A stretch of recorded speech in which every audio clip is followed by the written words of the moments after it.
Hello বন্ধুরা, কেমন আছো সবাই? আশা করি সবাই ভালো আছো। আমিও খুব ভালো আছি। আজকের প্রথম এবং শেষ মেনু পমফ্রেট মাছের ঝাল। চলুন তাহলে শুরু করা যাক। টাটকা পমফ্রেট মাছের ঝালটা রান্না হয়েছে সর্ষে, কাঁচা লঙ্কা আরো কিছু কিছু উপকরণ ছিল যেটা আমি জানি না। পমফ্রেট মাছের ঝালের গন্ধটা খুবই সুন্দর ছিল আর খেতেও ছিল খুব টেস্টি। দেখতেই পাচ্ছ মাছটা কত সুন্দরভাবে রান্না করা হয়েছে।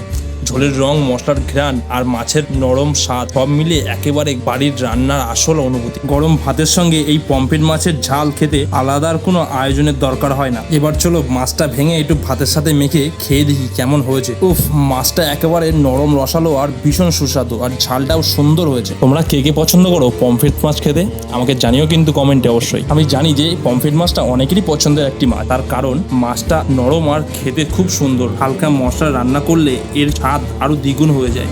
ঘরে সাধারণভাবে রান্না করা হলেও এর স্বাদ একেবারে অসাধারণ। এমন খাবার সামনে থাকলে আর অন্য কিছু দরকার হবে না। নিয়মিত পরিমাণে মাছ খাওয়া শরীরের পক্ষে খুবই ভালো, তাই স্বাদের পাশাপাশি পুষ্টির দিক থেকেও পমফ্রেট মাছ অনেকের পছন্দের একটি খাবার।